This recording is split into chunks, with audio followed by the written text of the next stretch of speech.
Dozens of U.S. state legislatures have passed similar anti-boycott laws to support Israel, but some are vowing to fight those laws in court. Let's talk more about this battle for Israel in Washington with Eric Mandel. Eric is the director of the Middle East Political Information Network. Eric, nice to have you with us. Eric, Democrats in the U.S. Senate refusing to move on this pro-Israel anti-BDS bill, saying that they don't want to debate anything or talk about anything that doesn't directly involve tackling the government shutdown. Republicans are saying that that is not the only reason, that that is a ruse, that Democrats do not want to expose the members in their own party that are far left or radical and are anti-Israel. What do you think? So I think we need some clarity to get out of the political rhetoric. First, what is BDS? It is an agenda to destroy the state of Israel. This is not a peaceful movement for two states, for two peoples. So what is this legislation? This legislation previously had bipartisan support. It basically was simply an expansion of a 1970-era legislation against companies joining the Arab boycott against Israel.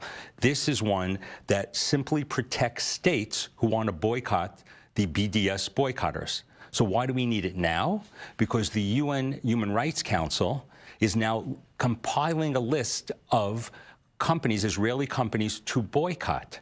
So this is just simply updating legislation that hasn't been controversial to this point. But you don't think that with a new, more leftist radical movement, as some would describe it, in the Democratic Party, that non-controversial support for Israel is now controversial? Well, it's true. So what happens is, I think Dianne Feinstein, who was considered more mainstream, was very clear about this, that they have bought into the false narrative that this somehow limits political activity.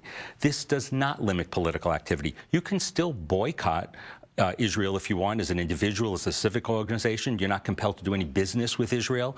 All this does is protect state and municipalities who have put in laws who want to say, I don't want to do business with people who want to boycott Israel. Well, the likes of Bernie Sanders are saying that it's unconstitutional, that it violates the right to freedom of speech because it prevents people from boycotting. Now, you're echoing the sentiments of Marco Rubio.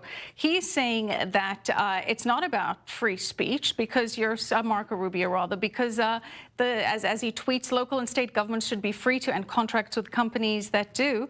Many claim they oppose BDS, but shielding BDS from counter boycotts is de facto, rather, support of BDS. So it's not just Marco Rubio, and he's correct about that. This was bipartisan legislation that was written by Senator Portman and by the ranking Democrat on the Foreign Relations Committee, Ben Cardin, who said that there is no compulsion to deal with Israeli companies, or that you can't boycott them, or that there's anything here that limits your political activity to say the worst things you want about Israel and be anti-Zionist. This is a ruse basically to try to make this a constitutional issue. Commercial transactions like this, saying that you cannot use this to boycott, use American companies, has been there for over 40 years. The legislation has been there.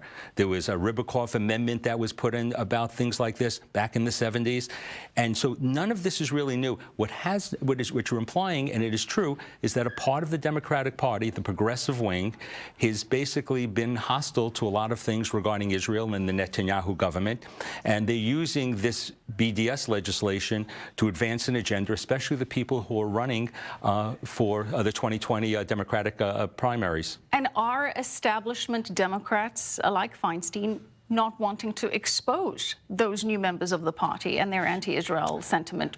That would come to the surface if this is actually voted on, wouldn't it? Well, I think we'll know that when the government shutdown does end and this legislation does come up, then we will see who votes and who doesn't. Chuck Schumer is supportive of this. Right. Ben Cardin is supportive. I think Senator Coons will be supportive. The question is, what about the rest of the Democratic members of the Senate? A lot of voters want to see how they vote. Eric, thank you so much. Pleasure. Eric Mandel. All right, stick around.